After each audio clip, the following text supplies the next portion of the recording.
सभी का स्वागत है। आज हम लोग रूपक अलंकार के दूसरे भेद, जिसका नाम अभेद रूपक अलंकार है, उसके बारे में पढ़ेंगे।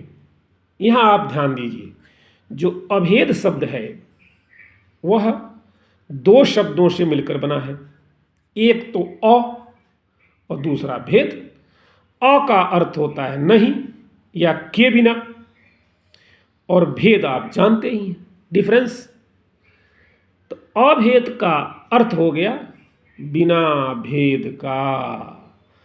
अतः हम कह सकते हैं कि जहां पर उपमेय तथा उपमान में, उपमेय तथा उपमान, आपको बार बार यह याद रखना है, उपमेय तथा उपमान।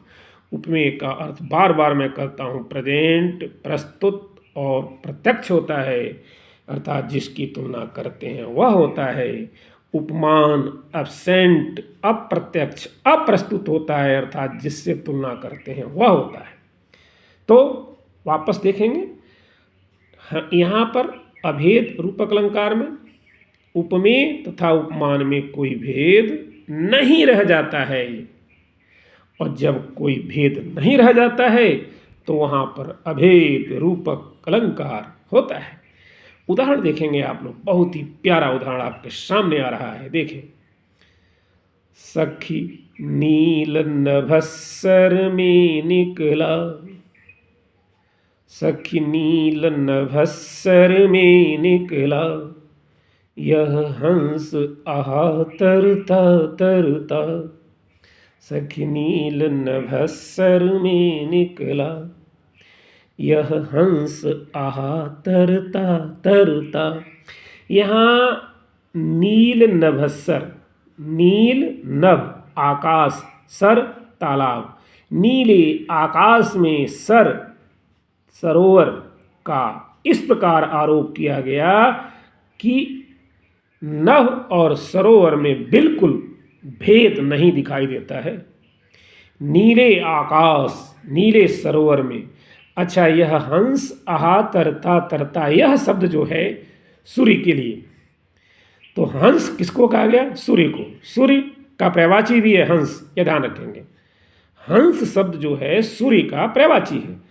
तो यह हंस आहा तरता तरता, हंस सूर्य नीले तालाब में, नीले आसमान के तालाब में आहा तैर रहा है। कितना सुंदर यहाँ अभेद रूपक अलंकार है। आप इस बात को समझ गए? बहुत ही सुंदर ढंग से अभेद रूपक अलंकार का प्रयोग यहाँ किया गया है। एक छोटी सी बात आपको ध्यान रखना है कि तद रूप रूपक का कोई भेद नहीं होता, परंतु अभेद के तीन भेद होते हैं जो रूपक के मुख्य भेद माने जाते हैं। इन तीनों भेदों के नाम हैं, पहले का नाम है निरंग, निरंग का अर्थ है निर अवयव रूपक अलंकार, और दूसरा है सांग, सांग का अर्थ है सा अवयव रूपक अलंकार, तीसरा है परम्परित अर्थात संकीर्ण रूपक अलंकार। हम इन तीनों को भी विस्तार से अलग अलग भागों में जानेंगे। आज के लिए आप लोगों को बहुत बहुत धन्यवाद। Thank you very much.